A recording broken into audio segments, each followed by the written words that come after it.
Hello and welcome to NDA, the show where I guess I argue with creators about the creator economy.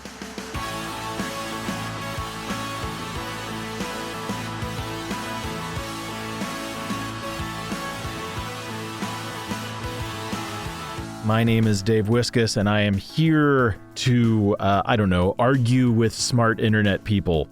Or maybe not argue, but just have conversations with them. I am here today with my friend, Rohin Francis, who's not only a YouTuber, but also a doctor. Rohin, how you doing? I'm good. How are you doing? I'm having some heart problems. Can you help me? I'm afraid I cannot dispense medical advice over Zoom. Is that actually a thing? You're not allowed to do that? No, you can actually. I mean, telemedicine has really exploded, especially during the pandemic. Yeah, I was going to say. Pretty sure I did some Zoom doctor things. I don't think I'd be licensed to treat you in the US, as I don't have a license to practice there. I do remember one time we were in London, and we were out at something, we were drinking, and my heart started racing. And I'm like, am I going to be okay? And you're like, you're fine. And you were right. Yeah. I was fine. So good work. I swear 80% of being a doctor is just telling people it's fine. You just got to make sure you're right, though. Well, the 20%, they don't come back. So, it's okay. Fair point. How do you think about the differences between your internet life and your doctor life? I don't know if I've ever been asked that before. I guess I don't see a major difference, really. For me, YouTube, Nebula, the whole sort of online content creation is in a way a part of what I consider my career now. So I think they blend in fairly seamlessly. And, I do keep a bit of separation because I enjoy having YouTube effectively as a hobby that gets my mind off the day job. And particularly in the last few years, work has been quite stressful. And so I've really appreciated it. So a lot of people ask me, how do you have time to do this? But actually, I think it keeps me sane. It's really nice to have that creative outlet. So I don't feel that they clash or anything like that. But they are increasingly becoming intermixed, and I'm getting a lot of, my whole career has kind of changed direction as a result of what we do. So it definitely has had a major effect. So for you, what you're saying, if I'm understanding it correctly, is that it's kind of one job, and these are just different parts of your day. Yeah, I think that's maybe practically that isn't the case. They are quite separate, but in my head, that's how I think about it. Yeah. So you're sort of I don't want to say an anomaly, but you're in a minority amongst the YouTuber creator folks that I spend most of my time chatting with, because you still do have primary responsibilities outside of the things that you make on the internet.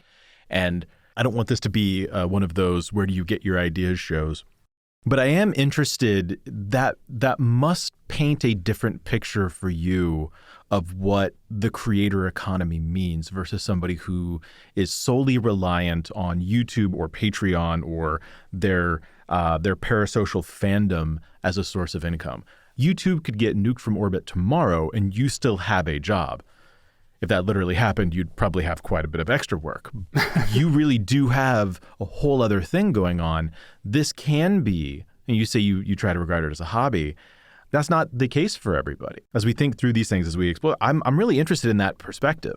I was just talking to Jordan Herod a few days ago on an episode of this, and she, of course, is getting dual PhDs from Harvard and MIT or some crazy shit. So not everybody has this as their main gig. That I get, but for folks like you or Jordan, where you're performing at such a high level, or you're doing things that are extremely highly skilled, highly specialized, to come at the YouTube stuff, what is even attractive about that for you? Yeah, I do always try and bear in mind that I am in quite a privileged position when it comes to a lot of this stuff, and certainly, I really enjoy having met all our mutual friends who, as you say, majority of whom are full-time content creators in sort of one aspect or another. And I've just enjoyed getting away from medics because generally doctors are very boring. I like seeing things from different perspectives and always try and remember that exactly as you say, I am quite lucky that this isn't my primary source of income. So if I feel a certain way about a certain thing or practice that tends to be prevalent on YouTube, I try and remember that actually these are people's livelihoods, and I never try to be too judgmental about things. But yeah, I think it gives me a little bit of separation. I can take a step back, and often am a little bit uncomfortable with many aspects of social media. And I think, you were asking sort of what the attraction is. Sort of one I mentioned earlier about it just being a nice way to get my mind off other things. But all the other reasons that people get into it, just to be able to communicate ideas or explain things, to be able to, I guess now, if I'm entirely honest, I am seeing it as a sort of way to branch out into a whole sort of additional side career as a kind of science communicator type person. So I think all the usual things that attract me to it, but yeah, I don't have to have that additional pressure that it is my livelihood. Do you worry about the ways in which that might negatively affect you? You say that you've got your thoughts about the parasocial side of this. Tell me about that. Tell me about, like, how do you see that relationship, and what are you worried about? I think there are things that are commonly talked about in YouTube circles about sort of the perils of parasocial relationships. And, normally that is when I chat to, most of the people I know are in the kind of educational space. It's something that other people do. It's like, it's the vloggers and, the family channels and all these kinds of people who really open up their lives. But actually, everything has a parasocial element to it.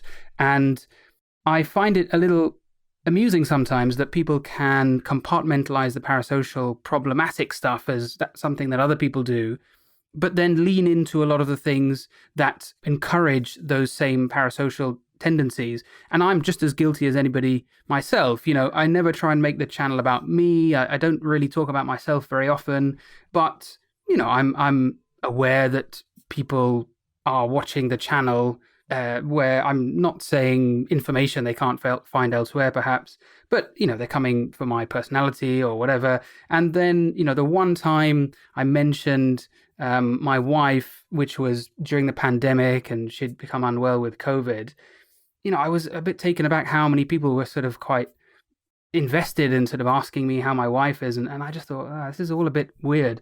So I just find sometimes that it's very easy to fall into these kind of behaviors, which can inadvertently encourage that parasocial interaction. And sometimes it's even encouraged, that a lot of the stuff about the creator economy is about leveraging your sort of relationship with the audience in terms of converting sponsors and essentially increasing revenue.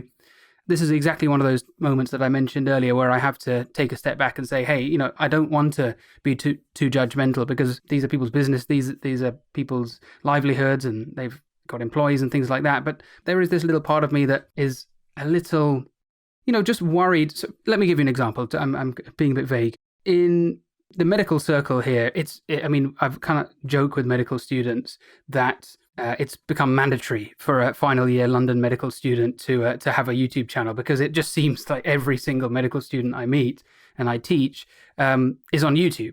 So this has been quite amusing, because occasionally they'll know who I am, but they are mostly just kind of wrapped up in their channel and doing all the things that they feel they need to do. If I'm brutally honest, the average medical student isn't that interesting, and the only thing that's really interesting about them is what they're doing. People are interested in medicine. Right. A lot of people want to go into medicine, an aspirational career. And I know that if I had got on the internet when I was that age, I wouldn't have anything that interesting to say. And if I do now, it's just come with age. When you don't have a great deal to say, what do you lean into? You lean into the things that people are interested in. So that it seems logical to open up your a day in the life. That's the classic kind of genre for a lot of these channels, or junior doctors that follow me around the hospital. This is what I do on the ward, and that's great. And I'm sure a lot of people get benefit from that, and a lot of budding medical students and stuff like that will enjoy those videos, or people just curious about the medical profession. It's always been popular on TV and so on. But I do worry that some of these people are very young, and they're really living a lot of their life in quite a public manner. And I just think a lot of that has long-term effects that they may not sort of be aware of now. And, they may regret being quite so open with their lives and not necessarily putting themselves in the same category as the sort of vloggers and lifestyle channels, when if in effect they have a lot of the same characteristics. I live in New York City, and I live near a tourist trap thing. I don't think I'm parasocial enough for it to be problematic for me to say what it is. Also, New York's a pretty densely populated area.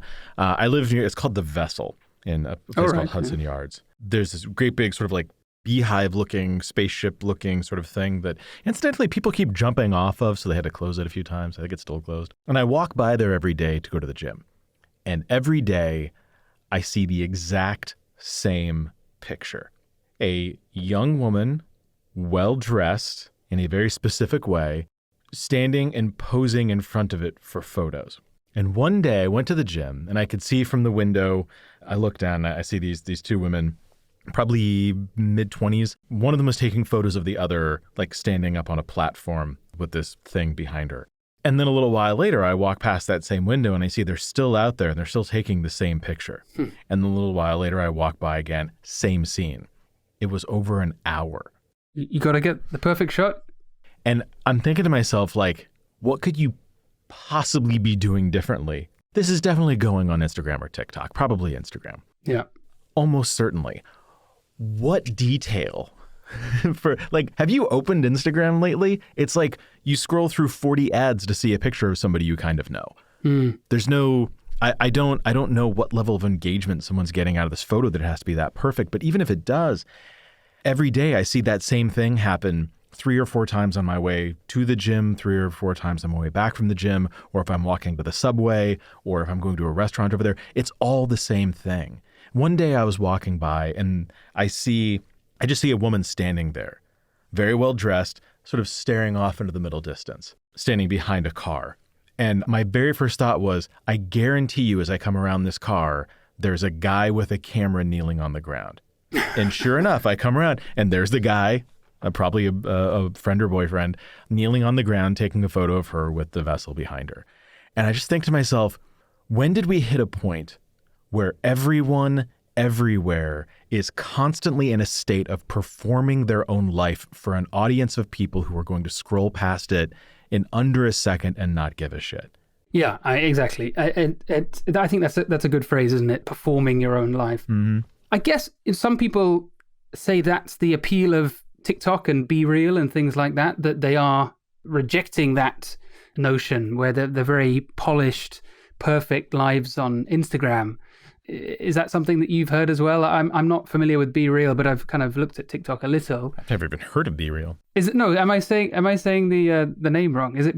I think it's Be Real. I think that's the correct name. Is it BEREAL or is it B-REEL? Maybe this is why I haven't heard of it. Dave, it's the most downloaded social media app. Okay. Yeah. Oh dear. Okay. I thought you were the expert in the creator economy here. I don't know that I would claim that. My area of expertise, I feel, is fairly localized to a specific kind of thing. That's good. Yeah. Hey, Eric, could you explain what Be Real is to us and how to spell it? Yes. So Be Real is spelled BEREAL with the B and the R capitalized. It's a French app that came out a few years ago, and it kind of blew up in the last 6 to 9 months, I feel like. But basically the premise is, if I understand correctly, you basically get pinged at one random minute during the day. And I think you have 10 to 15 minutes to take a picture. It actually works like Casey Neistat's Beam, where it takes a front-facing and back-facing picture at the same time. And you're only allowed to see your friends' reels if you also submit one. So the whole premise is every 24 hours, everyone stops what they're doing and takes a moment or takes a picture in this exact moment. And then you get to see what all your friends did. You know what this sounds like to me? This sounds like Clubhouse. I can see why this is popular for a minute and then everyone's going to get tired of it. It seems like it's not going to have much longevity, doesn't it? Yeah. Like, who's got time for this every day? I don't have time for this shit. Unemployed people and kids. Yeah. Yeah, when the robots take all the jobs, I guess this is what we're all going to do. Yeah. Look, my point with the performing your life thing is I think there's a difference. I'm guilty of using these words somewhat interchangeably, but there's a difference between an influencer and a creator. When somebody is an influencer, they stand in front of the same fucking statue that a billion other people have stood in front of and get their picture taken as if they're the first to do it, and nobody cares. They have no real influence, but they put that label on themselves, and if they can get an audience, they feel validated. Whereas that audience probably doesn't really think about them at all. A creator is somebody who puts time into making a thing that people can sit down, take in, and have thoughts about. And this is not, I'm not trying to offer clinical definitions, but like the way I think about it is an Instagram influencer is ephemeral by design. They're disposable by design. And I worry about this with TikTok. And we're seeing some people come out of TikTok who are making interesting things. But it seems like by and large, most of those people are turning to YouTube, asking, how can I go make longer form stuff that's going to matter and I can actually make money at it? TikTok doesn't seem like a great path to revenue right now. Maybe that'll change. Maybe shorts will be that gateway drug. I don't know. It is interesting to me. There's a personality type that wants to be famous for existing or for being pretty or for having a cool life. And then there's a personality type that wants to make interesting and impactful things.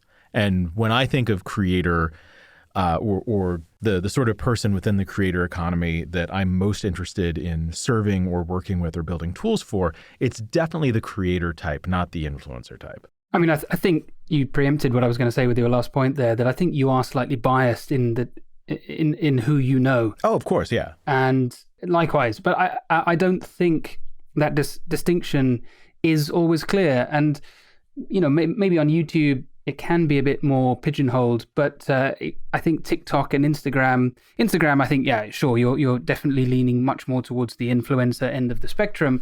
But somewhere like TikTok, which you hinted at as well yourself, you know, there are some really talented people on there making very impressive educational or just fun stuff.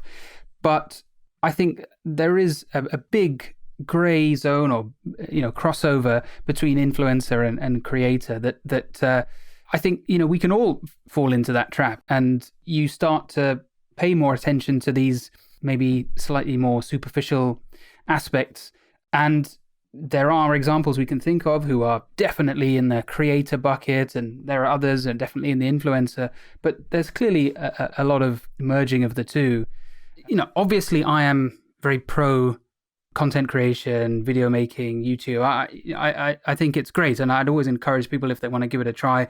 I can go on record here and say I think my only real regret in life, I'm generally someone who doesn't have any of these, is that I wish I'd started sooner. That's my big thing that I would change. I wish I'd got on earlier. So I'd always encourage people, if they want to give it a try. But to link it back to the parasocial aspects, I think, you know, particularly at that young age, you might feel or have intentions to be a content creator, but end up maybe even subconsciously being a bit more of an influencer. Anyone you have in mind when you say things like that?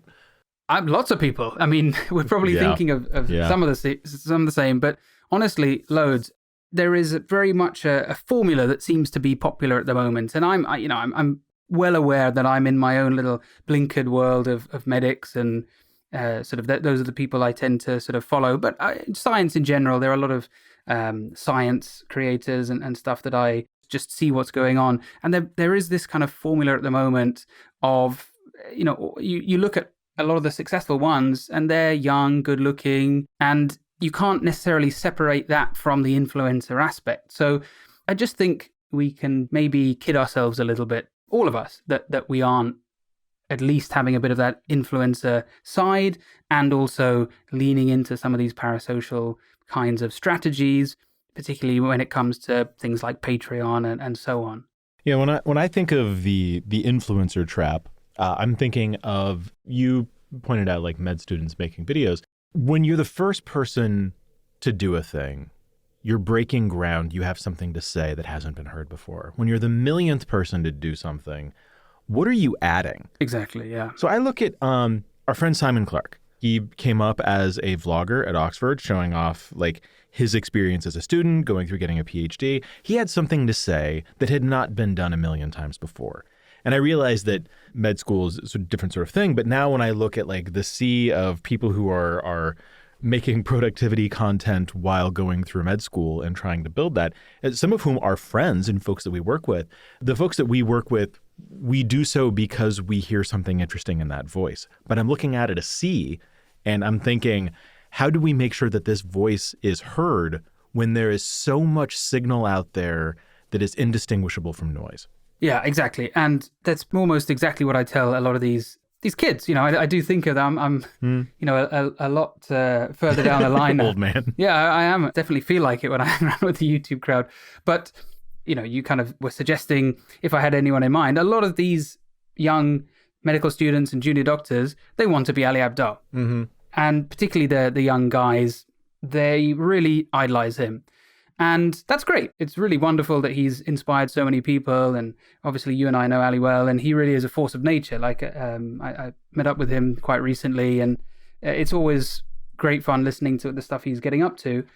But I do have to try and tell some of these people that not everybody can be Ali Abdaal. And do you want to be, or do you want to be yourself? So what are you adding? If you're, as you say, you're the 10,000th med school vlog channel, you're not even the first in your year group in your university. Like I've met several other in your exact batch. So what are you bringing? What sort of different thing? Now, that's not always easy to answer. And for me, I very much kind of had that thought process that I was going to try and, you know, bring sort of comedy and a slightly different take. I mean, one of the sort of founding intentions I had with the channel is to try and make videos that I didn't feel would be found anywhere else. So I didn't want to start doing, you know, what is a heart attack or what is diabetes kind of videos, because you can get them anywhere. So I was going to try and do something a bit different. But like I say, it took me a few years to kind of find that voice. But the counterpoint to that, to be fair, to sort of take the other perspective, is that a lot of these channels will enjoy a little bit of success. They won't necessarily become million plus channels, but they'll get maybe a few 100,000 subscribers and they'll just tick along nicely. And for them, you know, maybe that's all they're after. And it's a nice additional revenue stream. You know, we started off by talking about full-time jobs and doing YouTube on the side. I think what's becoming quite common now, particularly with medicine across many countries, because if we're considering the US and the UK, the pandemic certainly has been a factor. Medicine has become quite an even more stressful job than it used to be. And a lot of people are thinking about alternatives, so thinking about sort of different careers. And I think it's now quite common for junior doctors to come out of medical school with an eye on something else. And some are very deliberately going down the influencer route. You know, they are going on TV programs in medical school. They are essentially just standard Instagram influencers, and they use the medical thing as additional cachet, as a sort of badge of honor. And then, you know, the problematic side of that is it can often lean into appeals to authority, and they can end up promoting unsavory things. That's a slightly different topic. But, you know, if we think more about YouTube, I think a lot of these people are maybe considering a part-time medical career, or to be what we call doing locum jobs. So you're like a freelancer, you're a freelance doctor. You'll take shifts here and there on your own schedule, and you can then have a side career doing whatever you want, YouTube, podcasts. So I think that's no bad thing. That's great. And I also wouldn't want to judge someone who does absolutely want to go down that sort of personality-driven influencer route, because, you know, ultimately medical school and a medical degree does open some doors. And I can't sit here all high and mighty and say that, you know, doctors should only do serious things and they can't leverage their credentials for any reason. But again, I feel like I've kind of gone down some random tangent here. It started by saying sort of what additional thing or what new thing you can offer. But I think that is still good advice and something that I do try and tell a lot of these people who want to emulate their heroes. We've sort of mentioned Ali a couple of times here, Ali Abdaal, Nebula creator, friend of ours. When I think of Ali, it's interesting to look at his trajectory, because he went from being like med student talking about his experience to going down the sort of Thomas Frank path of productivity porn, you can see the influences he's drawing from. A little bit of Thomas Frank, a little bit of Dr. Mike, a little bit of Graham Stephan. And when you look at like the Part-Time YouTuber Academy, and when you look at the videos he makes about his apartment or how he lives or how much money he makes, the thing that is interesting to me, my intent here is not to pass any kind of judgment, not on Ali. I'm not really talking about him, but I do think that there is a responsibility that we have when we have an audience of a certain size or a certain type. And if your audience is primarily young people who want to be you or be like you, and you're selling classes on how to be more like you, or you're making videos about how much you have or how much you make and showing off your success, there's a level of performance there that is designed to attract those people to be attached to you. When you do that, how much responsibility do you then have to that audience to, I don't know, ensure their safety? Maybe that's the wrong way to say it, but like, are you telling a complete story? Or are you giving them all of the information they would need? Most of the people who look at Ali and dream of being like him or living his kind of life, they may not have a complete picture of everything that entails, good and bad. It isn't fun or sexy necessarily to, I mean, it can be content to show off like, I had a really bad day. Here's what my worst day is like. That could be a video. But it's all that sort of mundane in between stuff, or like the real hassles. As somebody who runs a company, there are plenty of days that are really difficult, but not in a way that would be interesting to tell other people about. How do you represent that to others in a way that isn't irresponsible? And again, this is not really about Ali. It's more about like that kind of thing. When we are in this position, how do we tell our stories honestly and sincerely? Yeah, I mean, I guess maybe a response to that, not necessarily what my view would be, but if I had to reply to sort of question what you're saying there, is it somebody's duty? I mean, if someone has become very successful, just kind of making videos about different aspects of their life, without trying to be duplicitous, not sort of lying or anything, but just being selective with what they're saying. Sure. Is it their duty to inform their audience that this is a highlight reel, or is that something that an audience should be aware of themselves? I mean, is that sort of just a basic understanding of how social media works? Yeah, I don't know. And maybe the difference here, like, you show off parts of being a doctor. You talk about your experiences. How much of your time is spent selling things to people? Selling parts of that experience. I was talking to Thomas about this on, I think, what is now the most current episode out on the public feed. When it is easy to group you in with other bad actors, and Thomas gets this all the time. We even saw a few days ago, we did this video for Darren Aronofsky. He's promoting a new book, and we did a Creators Interrogate thing where a bunch of YouTubers, it's set up as a Zoom call, and they're all asking him questions about the book. And then Thomas at the end is asking, like, what kind of productivity tools do you use? Very on brand for him. And somebody, I forget where it was, in the comments or it was on the YouTube comments. Somebody said, who let this like Gary V productivity lifestyle salesman onto this thing? No way. And that's not really fair to Tom. That's not what he does. But you can totally see why somebody would think that. Yeah, sure. You can totally see why he would get grouped in with that. And so what he and I were talking about was, is it good or bad to be grouped in that way? And I think what the way I'm contextualizing Ali is he's just sort of like the most successful ideal of the kind of thing we're talking about. So can't stress enough, love Ali, not picking on him, but as an avatar for this kind of thing, it is easy to group him in with bad actors.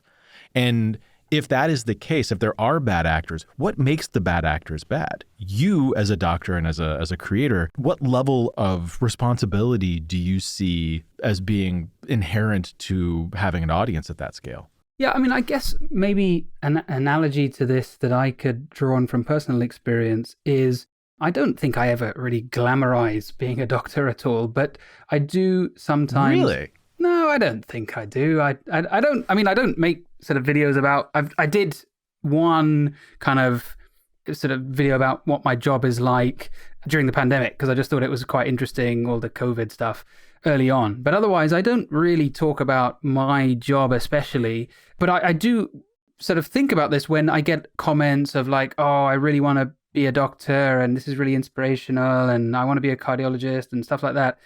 And I sometimes feel like, I hope people aren't going into medicine because of me, because I'm not sure I'd recommend anybody to go into medicine. And it's probably something I'm not going to be keen for my kids to do, at least not the way things are at the moment and not in this country. Maybe things will change by the time they're going to university quite a way away. I mean, I've actually just pulled out of a course I've been teaching on for a few years to high school students where I would talk about something medical, but it was all essentially these kids all want to get into medical school. And I just don't feel comfortable doing that anymore. I just didn't feel like I wanted to be encouraging people to study medicine when I feel like there are lots of other things they can do. So maybe that's slightly analogous in terms of depicting, or at least not wanting to depict, an unrealistic expectation of a certain thing. And when it comes to medics and content creation and this kind of factory of everybody starting their own channels and everything, the one main deprogramming thing I've got to do is to say, I mean, now you're going to get me started on productivity, which I've always struggled with the whole kind of toxic aspect of the whole productivity world. And you've mentioned Thomas, and he's the one fly in the ointment, because I can't possibly say anything bad about Thomas, because he is just, he absolutely walks the walk. I know. And he's just such a lovely guy. And I actually really liked that episode prior to this one, because it was really nice to hear him say that, he's really excited and enjoying the new channel, and kind of himself had got a bit bored of that. How many times can I make a video kind of just saying get up on time? And I just mentioned him because I absolutely don't want to tar him with this brush. But that whole world, I've always found, really kind of teaching, even if the people themselves making the videos or doing the courses have the best of intentions, they surely are aware that a lot of people are developing counterproductive habits from what they're teaching and not really coming away with the right ideas. And so the number one thing I've got to deprogram with these medical students is I'm saying you don't have to be productive all the time. You're students. Go out, party, do some illegal things, have fun. Like, you're at university, and they just look at me like, wait, you mean like they just don't get it. They don't think I'm talking any sense. They've been conditioned into thinking you've got to be, maximizing. I've had like 19, 20-year-olds telling me that they are going home to work on their passive revenue streams and side flexes and side and I'm like, what happened? Just enjoy. And also, while I've sort of been a bit negative about the medical profession as a career in 2022, the subject matter I still love. I mean, that's kind of the primary focus of the channel. I love medical science. I love talking about it and learning about it. So I want these students as well to get that benefit from medical school. And I feel that if they're just worrying about converting their placement on my ward into a vlog, rather than actually just getting out, meeting patients and not thinking about how can I turn this into some kind of moment and just actually enjoy medical school. But it's almost ubiquitous now. I just get so many people thinking that they've got to be productive the whole time. And, things have changed since I was at medical school, about 20 years ago now. And it's more expensive these days. And there are different pressures on Generation Z, as we call them here. The Zoomers that I didn't experience. So I don't want to at all suggest that I understand everything that they're going through, but I do really feel like I want to encourage that sense of fun. And sometimes I feel like that productivity mindset, Sigma male or grind set, all that kind of stuff, I've always struggled with it. So people see me as someone reasonably successful and doing things that they want to do. And I do always try to tell them, like, I'm not one of these people. I'm completely disorganized. I don't know what Notion is. I tried to look at it once and it confused me completely. And I've never journaled. I can set you up with a Zoom call with Thomas. He can walk you right through it. I mean, I bet he will. He'll be very persuasive if anybody can. But I just feel like, that's great. I'm not attacking any of that, but I feel like that's not the only way to achieve the goals you want to achieve. And just because some people you've seen online do those things, it doesn't mean that's the only way to do it. So I try and offer this slightly different perspective, but I am kind of long in the tooth and, the senior most rank of doctor. So I'm at the opposite end of the spectrum. So I'm not sure that they necessarily see anything that they want to aspire to there. Well, you make it sound like you're 100 years old. Yeah, I think I'm a little bit younger than you, actually, Dave. Yeah, like, what are you saying, buddy? I feel like you're calling me old now. We're both old in internet terms, for sure. Yeah, exactly, yeah. I remember a life before the internet. That makes me ancient. I also spend most of my time having conversations with people who are in their mid-20s to mid-30s and who are making a dump truck full of money off of these parasocial connections. So in every direction, my thoughts on this are, I have my own feelings about what it means, and then I feel a responsibility to these creators, yourself included, Thomas included, Ali included, to ensure that the path forward is as sustainable as possible. There are really smart people making really interesting things. And I do think that there are both bad actors and naive children. And I don't mean that it probably sounds way more condescending than I mean it. But there are people who look up to creators not realizing that what they're idolizing is a lottery winner. Right. That's a great point. Yeah. We have this survivor bias. I'm surrounded by people who have succeeded in this industry, so it's hard for me to fully contextualize what failure looks like. I don't see it every day. Hashtag humble brag. But there's I don't want to say a dark side, but there's another angle on all of this that I want to give some thought to, which is, if we're putting out there, do these things, you can be like us, how likely is it that they will be? And let's be brutally honest. Nebula has classes. We sell this. We literally sell do what I do. Yeah. But I want to make sure that there's no implicit or explicit promise of, if you do this, you'll have my level of success. Most of these classes are designed and positioned as, so like with Masterclass, you can, nobody watches Samuel L. Jackson's acting class thinking that they're going to become a Hollywood star. It's more, part of it is aspirational and part of it is topic interest. You want to see how the sausage is made, and all of these things are fine. Not everyone who watches, I don't know, Sam's class on persuasive communication is going to end up becoming a successful persuasive communicator and starting a YouTube empire the way that he has. And that is okay. But what is the line? Are we, as a community, as an industry, are we doing enough to telegraph that there's no magic button that you can press to become a mega successful influencer? I just don't know what that button would look like. I think it's a really tough one, because while I totally agree that it can give misleading expectations, I also don't think necessarily the onus should be on the creators.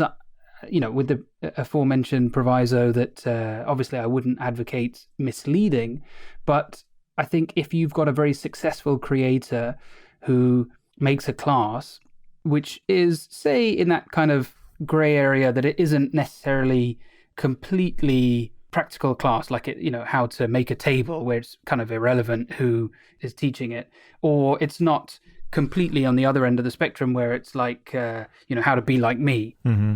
If somebody makes a class, so the one that I've been hoping to do for Nebula classes, which my main enemy is time, but I've structured the whole thing, and because you're so old, time is running out for me. I'm counting down the weeks. Yeah, exactly. Death draws ever nearer. But I actually just did an interview with a guy last week who's a longevity scientist. Oh. So we were talking about living to 150 and 200, and he's assuring me that it's right around the corner. So you never know. Hopefully not too far around the corner. Well, the expression he had was, you got to live long to live longer, because to get that technology. I'll take all the future I can get. We'll still be cranking out content as 150-year-olds in the metaverse. Fuck. So what was I talking about? The class that you want to do. The class I want to do, right. So it's going to be hopefully giving some genuine useful information. But I'm aware that other people have talked about stuff like this before, but normally in sort of academic settings. So why would somebody go to my class rather than, look up a medical website and find the kind of same information? It is definitely going to be because of my profile on YouTube or something, and that's going to be part of it. So I'd be very hypocritical if I was to say that isn't something that you should use at all, because I can't sit here and honestly say that the information contained in my course is completely novel, that nobody has ever said ever in the world before. It's going to be culmination of my career. So, it's going to culmination. That sounds like I'm going to retire. I'd love to retire, but that I don't think I can. It's going to be based on my experience and everything so far. And people are only aware of that as, I'm no different to any other cardiologist, but people are only aware of me because of the stuff I do online. So to answer your question, I just don't know what that line between trying to explain to people that this is an artificial world, and as you said, there's things like survivorship bias, that people who have been successful aren't necessarily representative of the ways to become successful. They just were lucky. And I guess all we can do is try and be honest with our advice. But a lot of these kind of VidCon YouTube events you go to, the talks are the same old stuff again and again, and they're not particularly useful. They're just saying, be yourself, and that's good advice. I mean, I absolutely would say be yourself, but it doesn't necessarily help someone understand why this person succeeded and this person didn't. So I was at an event a couple weeks ago. Jordan and I talked about it. It's a thing for video creators, YouTubers. And I gave a talk there, and I was in the room for the panel that was before me. And I heard, I don't know who he was. I think he was somebody, but he's like an early 20s, physically fit white dude with like sort of blonde curly hair, leaned way back in his seat, holding the microphone like he did not give a fuck about anything in the world. And his advice to the audience was, good artists borrow, great artists steal. So if you see somebody else make a good video, just make that same video. Who cares? Steal their idea. Just make that video. Do it better than them. But like, you don't have to come up with your own ideas. Just steal other people's. And I walked out of the room. I mean, I've heard countless people suggest that. I've even heard a tale of people building tools to analyze YouTube as a thing, to find channels that had a low average view count, but one video that hit like 1 million, 2 million views. Oh, that's so sneaky. Yeah, like this one was a clear outlier.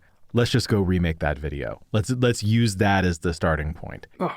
And I don't know, like nobody owns facts, I guess. So if it's an explainer video, maybe.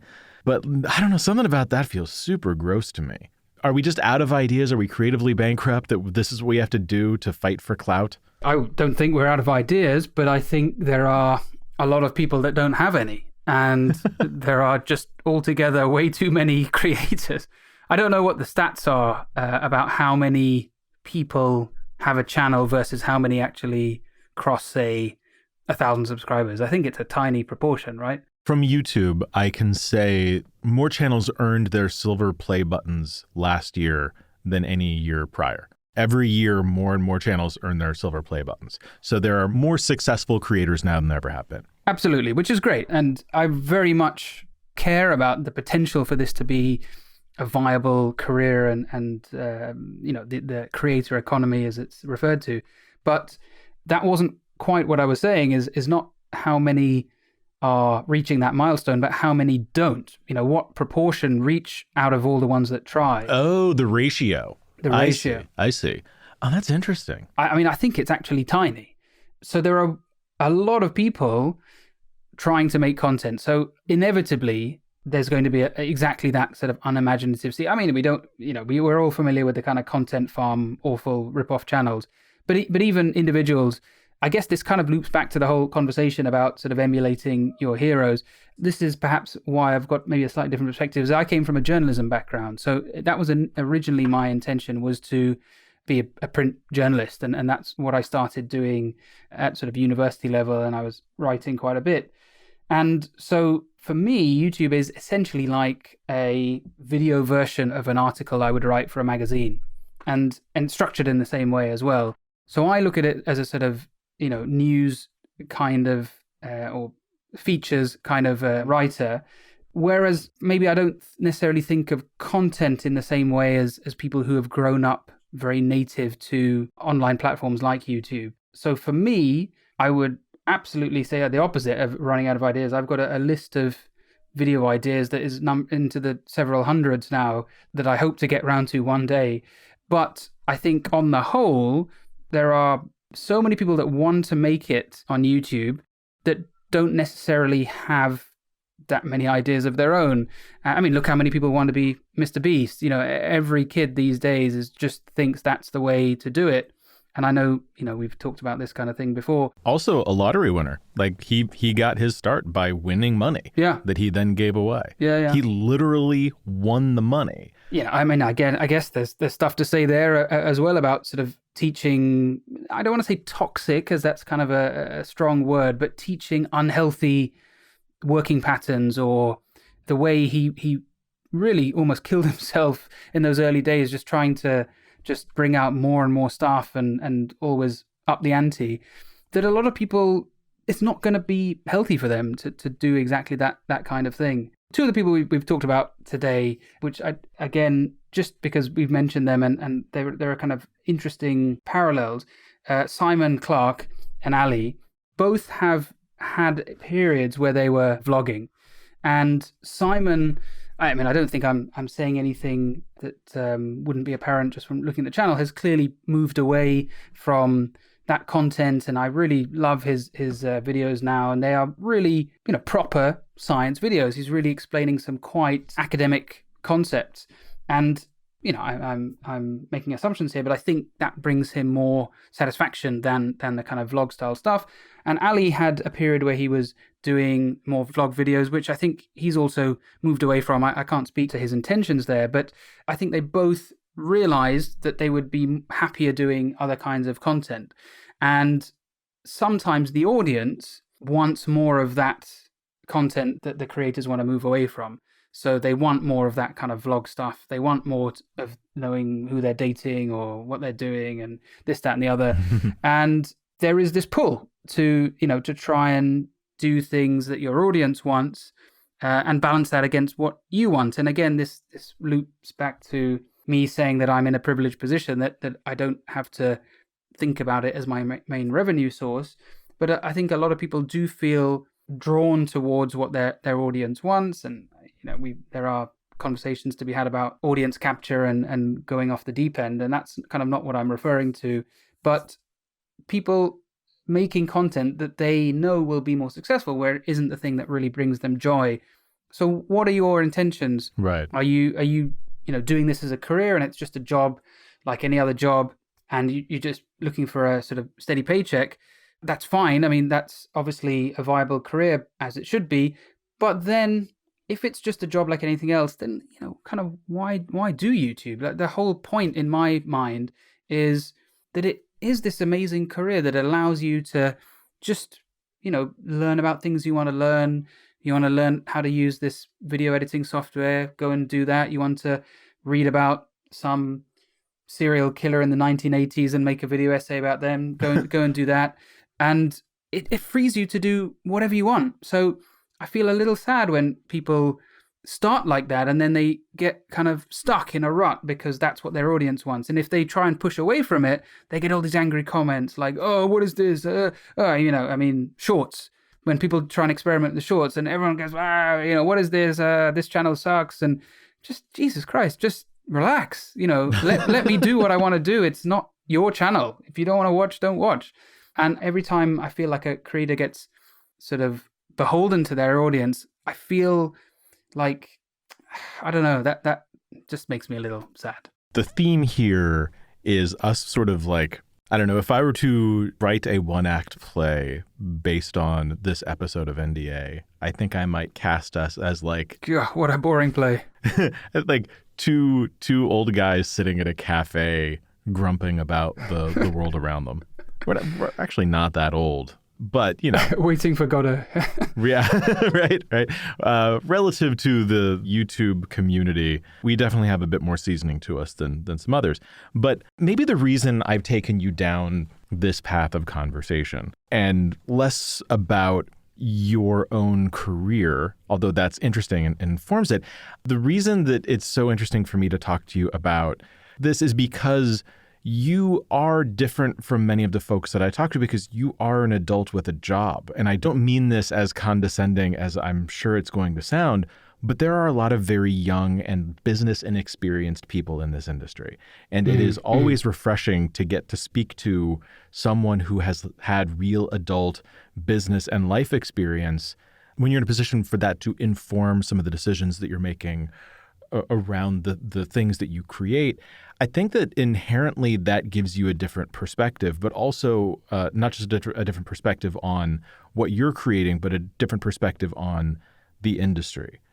And so with that in mind, how differently do you see yourself in the pantheon of creators, either by virtue of this not being your primary gig or not the biggest part of your primary gig, or by virtue of being a little bit older than a lot of the creators who are breaking out now versus the kind of content you make? Where do you see yourself in all of that? I mean, I guess if I'm honest, I do see myself a little at the peripheries, which is fine.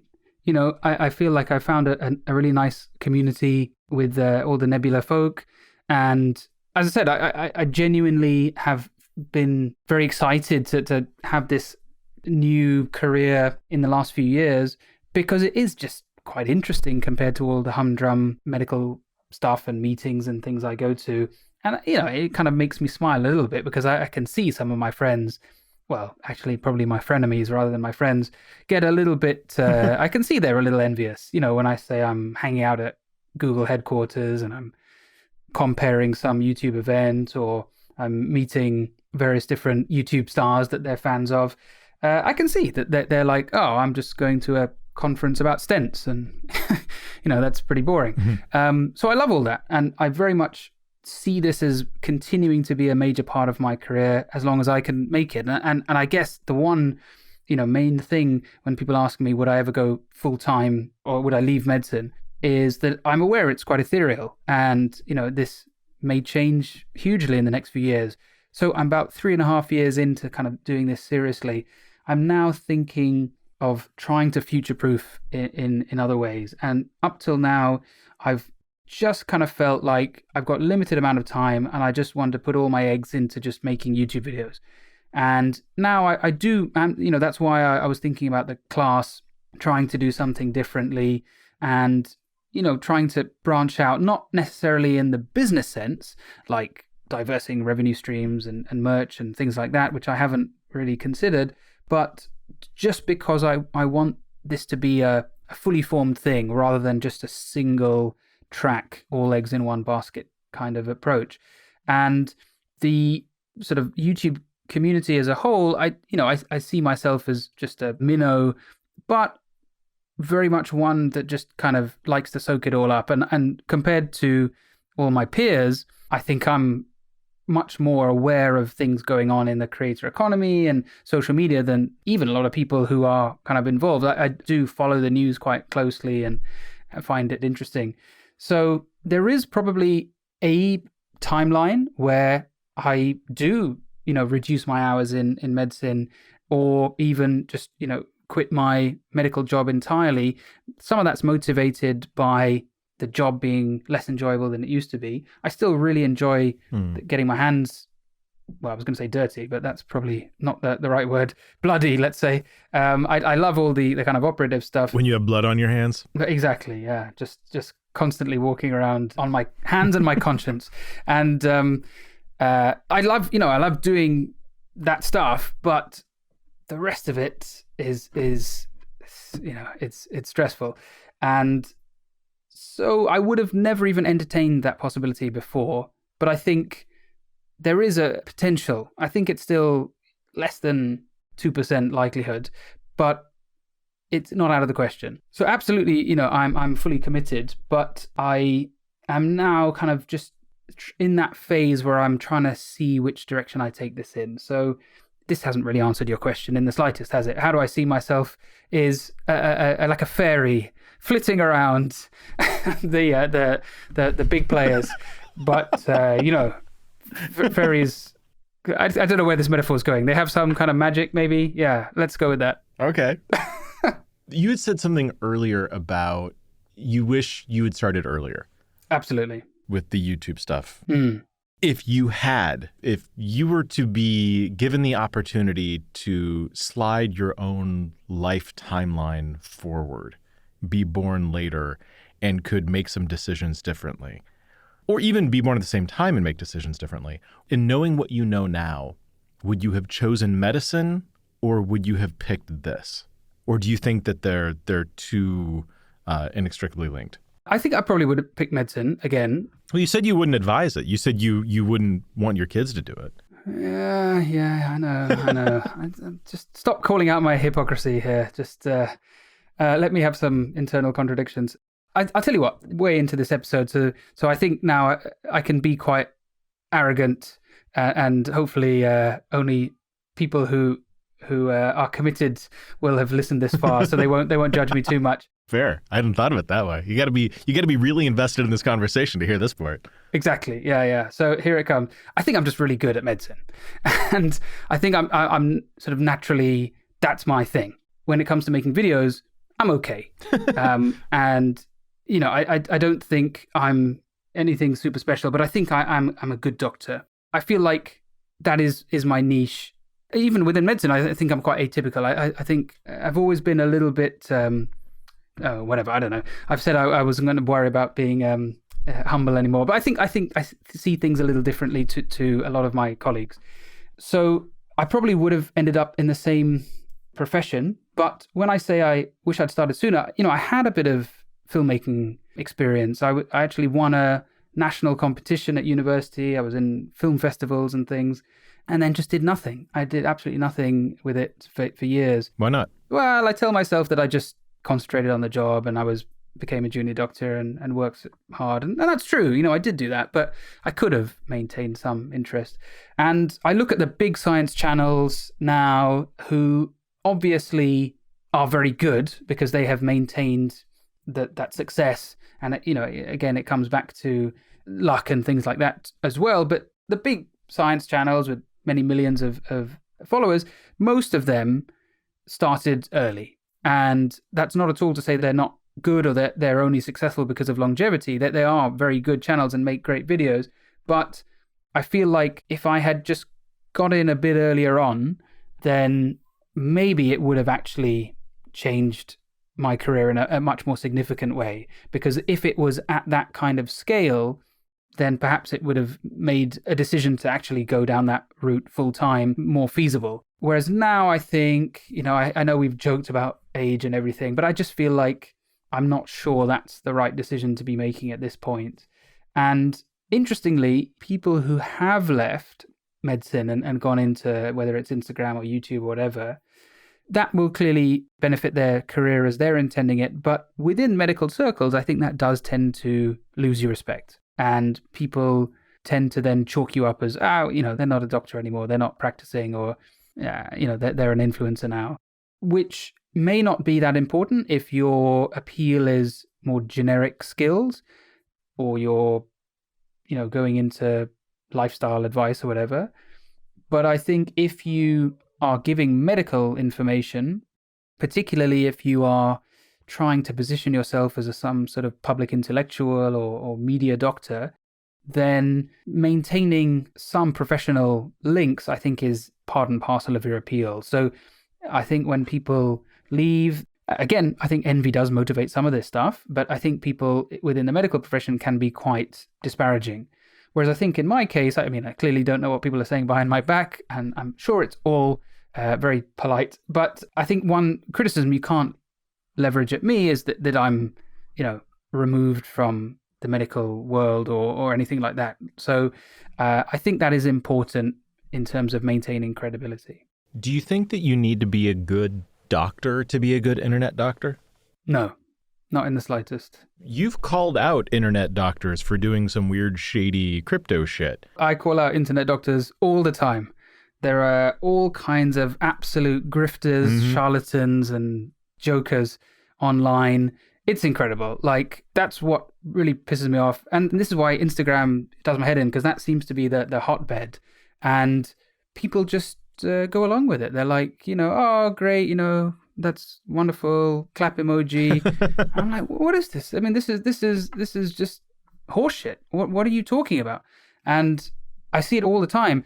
And again, you were talking about sort of people at a stage in their life where they're maybe a bit naive or immature, jumping on a lot of these bandwagons. And that crypto thing that you mentioned was, particularly like nails on a chalkboard. It was kind of very cringy to watch. But there are so many quite shady things like medical products, supplements, alternative therapies, and even if you want to take the other side, there are a lot of doctors who are very militant when it comes to what they regard as science, and they sort of get very aggressive online, and they attack people they think are being anti-science, and they're like, follow the science and do this and do that, and they don't really have a sound understanding of what they're talking about at all. And it's very tribal. It's become a very tribal kind of environment now, and the pandemic's only made this a million times worse. And people have seen huge audiences form talking about COVID-related things, and everyone goes, oh, that doctor's so great, they're really, really useful. And I'm like, from my lens, just taking a step back, they're just a clout chaser like anybody else. Yeah. Why are we cutting some slack for these people just because they've got an MD behind their name, or just because they are, saying something that we deem to be agreeable, or we think is it suits our bias. But let's be honest, they are just clout chasers like anything else. And a lot of people have dined out on that during the pandemic, whether it's being the contrarian who's the doctor that's willing to tell people that they don't have to get vaccine or don't have to get a mask, or whether it's being the kind of super aggressive person who's calling out all the anti-COVID people and just wear a mask, God damn it, and shouting at people and all this stuff. And like, hundreds of thousands of subscribers and followers and stuff have followed these people, and they've just been using COVID to, develop this big following, and then they'll pivot into something else. So, wow, what a rant that you've taken, it's a left turn I've taken there. I think you've landed on something in here, though, that is, we're kind of going back to the responsibility angle. If people, you say clout chasing, I think that's 100% a real thing. I also think that there's an element of main character syndrome, and I think there's an element of people being so concerned with validation in either direction. I'm going to yes and you here. I think that not only is it clout chasing, but both of those things are clout chasing, where either my brand is I am part of this tribe, and therefore I cannot thoughtfully critique anything anyone does because there's no nuance anymore. You can't give a little bit of a disagreement with somebody. It has to be 100% on the same page, or you're mortal enemies on the internet. Yeah. So you have to monetize one or the other. Either your brand is you're in lockstep with everybody else and you're just happy and friendly and you always get along with everyone, or you're the contrarian who's constantly calling other people out. I worry about being more public myself because there are times when I'm going to, this whole show is built around disagreeing with people or having thoughtful conversations, trying to find that nuance, which I don't know that I could do in video effectively the same way I can in a podcast. I'd be too, I think I'd polish it too much. And I think I'd fall into those same traps. How can you thoughtfully critique or offer dissenting feedback to, say, Dr. Mike, without it being seen as either you're in some internet beef with People Magazine's Sexiest Doctor Alive, or you don't do it and then you're just another sycophant simp who won't say anything? Like, where's that midpoint, and how do you, not you, because clearly you're okay with doing this, but for somebody who is a creator on the internet and doesn't want to make enemies but does want to be honest, how do you go about it? Yeah, this is a really good question, actually. And you say that I don't have a problem with it, but I also self-censor.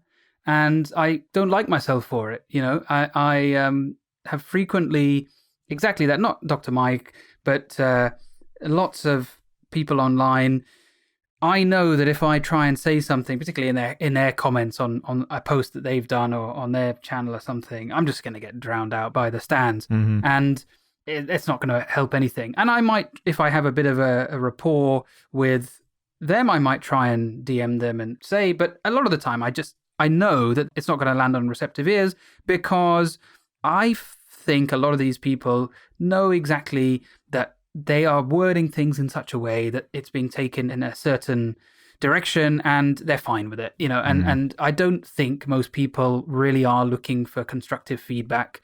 So your question was to a sort of newer creator or somebody trying to get into that world, how can they do that? And you're absolutely right. I think unless you want to be seen as that kind of annoying know-it-all who's correcting people, but then even that side of things, even the kind of debunking side, has its own tribe as well.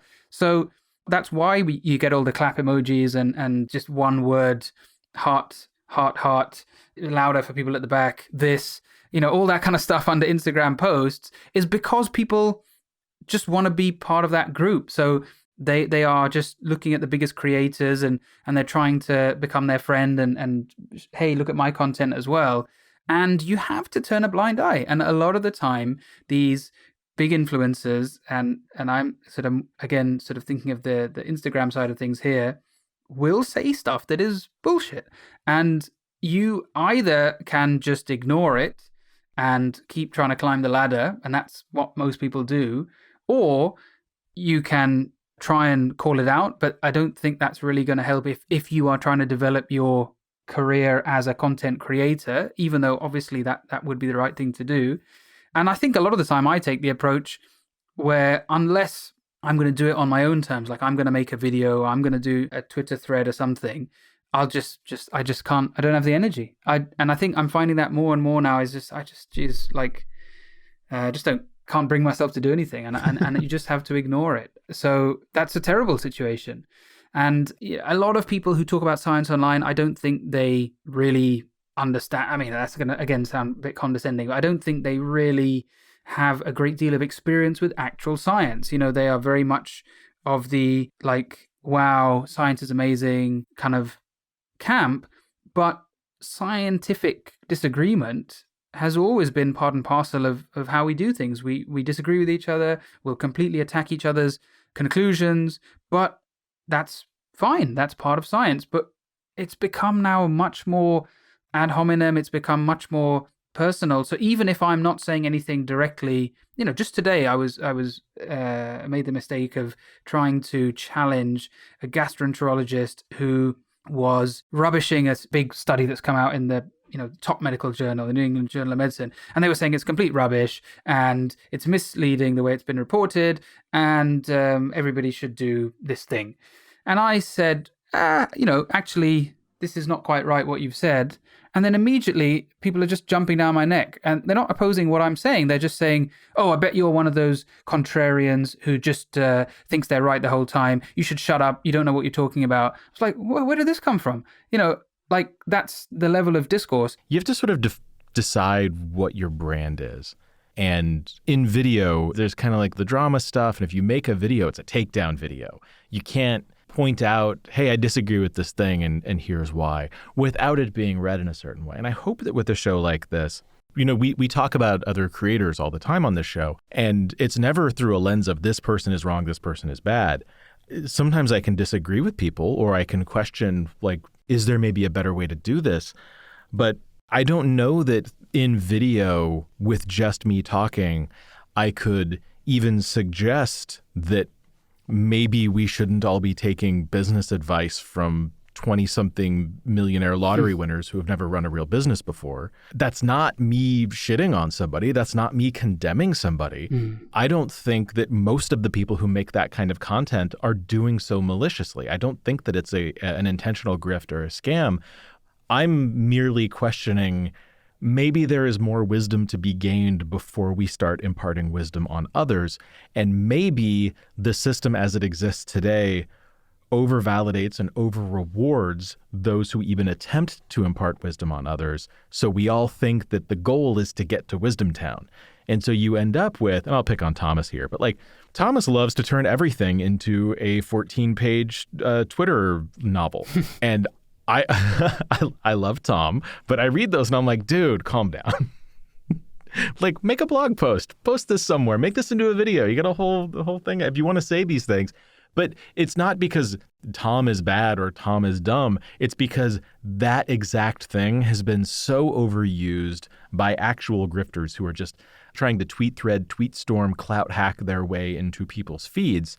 Something in there will be retweetable, and therefore the entire thread is being retweeted.